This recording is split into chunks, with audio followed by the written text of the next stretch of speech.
Ça fait un petit moment que j'utilise ChatGPT et j'en ai marre de voir les gens galérer avec cet outil. Donc là, on va gagner du temps. Je vous ai préparé 15 prompts, vous allez pouvoir copier-coller. Et le dernier, je pense, va vous surprendre très très fort. Le premier, en fait, va vous permettre de rédiger des emails super rapidement. En tant que spécialiste en communication d'entreprise, génère un email professionnel pour inviter type de destinataire à un type de réunion en mettant en avant point spécifique à souligner. Donc là, vous comprenez un truc très simple, c'est que vous allez pouvoir copier-coller ces templates et remplacer les petites macros par les infos qui vous intéressent, tout simplement. Et vous allez gagner un maximum de temps. Et d'ailleurs, pour vous faire gagner ce temps-là, encore plus, on vous a préparé une compilation de ces 15 prompts plus une bonne dizaine d'autres prompts encore plus avancés. Ça se passe en description. Allez-y, faites-vous plaisir. Mais on enchaîne directement avec le deuxième qui va vous aider à planifier, à dresser un planning en 2 temps 3 mouvements. Celui-ci, c'est en tant qu'expert en gestion du temps, propose un planning optimisé pour type d'activité de la semaine prochaine en priorisant critères de priorité avec des créneaux spécifiques pour chaque tâche. Donc là, on comprend un truc, c'est qu'on peut les moduler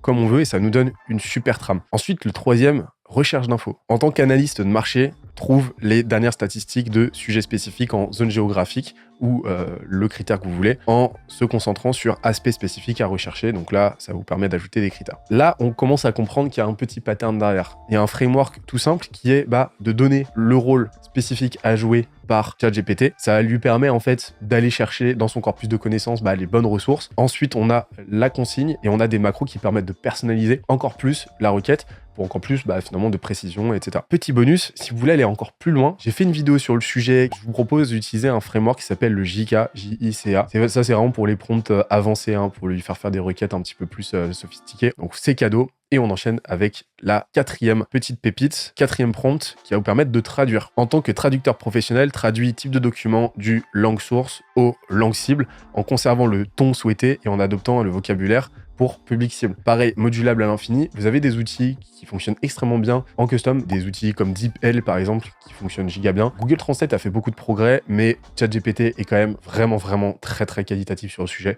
Et avec ce prompt, vous allez gagner énormément de temps. Ensuite, correction. Alors, correction, ça va vous permettre de corriger n'importe quel texte. On a toujours des petites coquilles qui traînent. Vous copiez-collez votre texte, vous utilisez ce prompt-là qui s'affiche. Vous allez gagner énormément de temps aussi. Si vous voulez aller encore plus loin dans votre correction, il y a un outil que nous, on utilise chez Scalesia qui est juste exceptionnel. Ça s'appelle Merci App Cocorico parce que c'est un outil français qui vous corrige de tout en temps réel, vos documents, etc. avec de l'analyse sémantique, syntaxique très avancée. Donc bravo à eux parce que c'est vraiment de la bonne. Ensuite, sixième, ça va vite. Formation, ce prompt va vous aider à vous former sur à peu près n'importe quoi et vous sensibiliser à peu près n'importe quelle thématique. En tant que formateur en domaine de compétences, vous choisissez « Explique-moi les principes de base de sujets spécifiques en te concentrant sur aspects spécifiques en utilisant des exemples pratiques. » Vous allez pouvoir lui demander de vous expliquer des concepts plus ou moins avancés, de vous familiariser, de vous vulgariser à peu près n'importe quelle thématique, domaine de compétences. Et vous pouvez même aller encore plus loin au fil de votre discussion en lui demandant de vous donner un plan d'action concret pour justement commencer à exécuter dans la thématique en question et commencer à développer par l'expérience des compétences. C'est la meilleure façon de faire finalement, c'est d'apprendre en faisant. Je vous apprends rien. Ça me permet de faire une petite parenthèse sur l'importance de ne pas voir ChatGPT comme un moteur de recherche. C'est exceptionnel d'avoir déjà de très bons prompts, bien avancés, bien fonctionnels, qui vous permettent d'avoir directement des réponses très satisfaisantes. Mais ChatGPT, comme son nom l'indique, c'est un chat. Plus vous allez prendre le temps de discuter avec, de lui faire des retours, des feedbacks, de faire évoluer la conversation dans le sens que vous voulez, plus vous allez avoir des résultats intéressants. Prenez le temps d'échanger, voyez ces prompts-là comme la base de votre conversation, comme le point de départ, mais à mesure que vous allez discuter avec lui, vous allez gagner énormément de pertinence en fait dans ce qui en ressortira. Hey, c'est Benoît, j'interromps la vidéo 30 petites secondes pour parler d'un truc qui va te plaire. Tu le sais, notre métier, c'est la croissance, c'est pourquoi on se renseigne énormément, on produit énormément de contenu, autant de contenu dont on n'aura pas vocation à parler sur cette chaîne. C'est pourquoi depuis 3 ans maintenant, on a une newsletter qui envoie 2 fois par semaine aux gens qui sont inscrits l'essentiel à savoir pour faire grossir sa boîte. C'est pas une énième newsletter un peu bullshit. On se donne beaucoup de mal pour apporter autant de concret que possible. Je te parle de prompts ChatGPT inédits, de notre propre création. Je te parle d'outils IA dont on fait la curation. Je te parle de micro-cours qu'on produit nous-mêmes qui t'apporteront concrètement des stratégies pour faire grossir ta boîte. Bref, ça se passe dans la description. Les retours sont franchement assez unanimes. On est déjà plus de 80 000 donc ça sera un plaisir de te compter parmi nous. On reprend la vidéo. Ciao.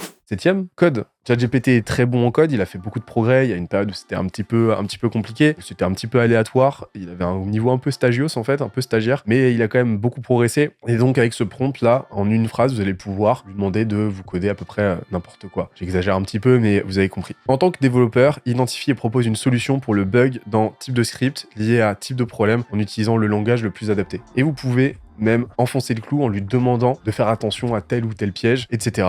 Comme d'habitude, c'est une base de travail, vous complétez et ça se passera nickel. Ensuite, on peut préparer des interviews avec ChatGPT. Comment? En lui demandant, en tant que recruteur chevronné, génère une liste de questions pour un entretien avec un candidat au poste de poste. Ce qui est cool, c'est que là, vous avez vraiment une ouverture directe sur une conversation qui potentiellement va être très fructueuse par la suite parce que vous allez pouvoir lui préciser ce qui pour vous est une bonne question. Ensuite, je l'aime bien celui-là, service client. En tant que gestionnaire de service client, formule une réponse professionnelle à cet email d'un de nos clients. Vous copiez-collez l'email et là, ça vous donne une bonne base. Vous pouvez l'automatiser aussi avec du no-code. Je vous déconseille d'automatiser le truc de A à Z, mais ça va vous permettre de gagner du temps rédactionnel et vous pouvez petit à petit en fait l'éduquer avec potentiellement un custom GPT. On y reviendra peut-être dans une prochaine vidéo. 10. Planification d'événements. En tant que planificateur d'événements, liste les étapes clés pour organiser type d'événement. L'événementiel, c'est ma bête noire et en connaissance de cause, j'ai pensé à ce prompt là qui me permet d'avoir une to-do list complète et vous pouvez lui demander de rentrer de plus en plus dans le détail. Ok, maintenant pour chacune des tâches que tu as identifiées, fais-moi une liste de sous-tâches. L'objectif, c'est que je me retrouve avec une liste exhaustive, très complète, le plus précise possible, de chacune des tâches, y compris les micro-tâches que je dois réaliser pour que cet événement se passe le mieux possible. ChatGPT, il pensera à votre place, tout simplement. Stratégie de contenu ensuite. Ça va vous permettre de gagner de la clarté et potentiellement de la créativité aussi avec ce prompt-là. En tant que content strategist senior, propose un plan de contenu pour période, pour type de plateforme axé sur thème ou sujet. Là aussi, c'est modulaire, hein, vous pouvez modifier les variables en fonction, mais ça va vous permettre d'avoir une bonne base sur laquelle travailler. Création de présentation ensuite, j'ai été surpris honnêtement de la qualité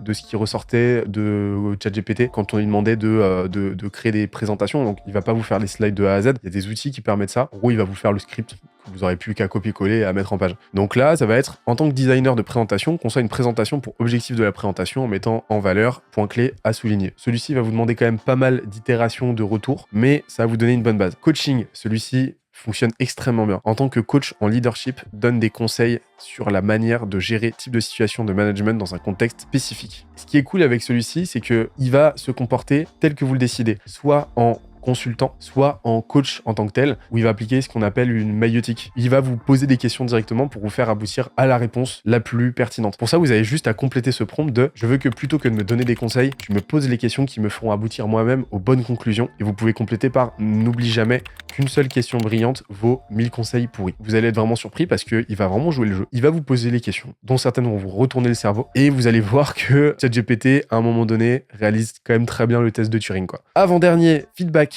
En tant qu'expert en thématique, évalue nom ou type de projet pour objectif du projet et suggère des améliorations pour maximiser résultats. Donc là, celui-ci, vous allez devoir l'étoffer un petit peu, forcément, parce que vous allez devoir donner les tenants et les aboutissants du projet en question. Moi, ce que je vous conseille dans ces cas-là, c'est de copier-coller, d'uploader un document, un PDF, ou de donner le lien du projet en question, l'URL, pour qu'il puisse y accéder tout simplement, parce que là, vous allez être limité en termes de caractères, en termes de quantité de contenu. Utilisez le multimodal pour celui-ci, et ça va vous permettre d'avoir des feedbacks quand même plutôt cool. Et j'ai été assez surpris des résultats de ce prompt-là. Et on arrive au dernier. Pour moi, c'est mon préféré. Pourquoi? Parce qu'on revient là sur la création de contenu. Il y a une petite botte secrète chez les créateurs de contenu. C'est le fait de templater leur contenu, les contenus qui ont marché, pour les réutiliser par la suite. Ce qu'on appelle du repurposing. Ce qu'il faut savoir, c'est que, indépendamment du fond, la forme compte tout autant, en fait, dans la qualité et dans la performance de votre contenu. Et le fait de templater, ça va vous permettre d'avoir déjà une base formelle sur laquelle vous allez pouvoir apporter un nouveau fond, en fait, un fond innovant. J'utilise beaucoup, me concernant les templates sur LinkedIn. Dès qu'un post fonctionne bien, j'essaie de voir en fait quel pourrait être le template sous-jacent. Je le templatise. Très généralement, les posts ultérieurs qu'il utilise vont aussi marcher dans les mêmes ordres de grandeur. Et ce prompt va vous faire gagner énormément de temps parce qu'il va vous permettre de prendre n'importe quel post LinkedIn ou n'importe quel contenu textuel qui a marché et de le transformer en template pour réutiliser comme vous voulez. Vous allez être surpris. Donc il s'affiche en anglais, je sais pas où sur l'écran et je vais vous le traduire en live. Juste en dessous se trouve un texte. Transforme ce texte en template en transformant chaque phrase en une macro réutilisable. Exemple, je n'aurais jamais dû signer ce client, je n'aurais jamais dû action évidente. L'objectif final est de pouvoir réutiliser ce template pour n'importe quelle autre thématique. Voici le texte. Vous allez voir, vous allez être vraiment surpris. Il y a très peu de modifications à faire a posteriori, mais encore une fois, vous pouvez toujours lui donner du feedback pour lui demander d'aller encore plus loin. Ça va vous faire gagner un temps de fou furieux. Dès que vous voyez un post, vous le copiez-collez, vous utilisez ce prompt, vous allez pouvoir vous constituer une base de données de template qui va vous faire gagner énormément de temps dans votre création de contenu. Bref, c'était un plaisir de vous parler aujourd'hui. J'espère que tout ça vous est utile. Encore une fois, tout est dans la description, les 15 prompts en PDF avec une bonne dizaine de prompts avancés en bonus. On se retrouve très très vite pour une prochaine. Ciao!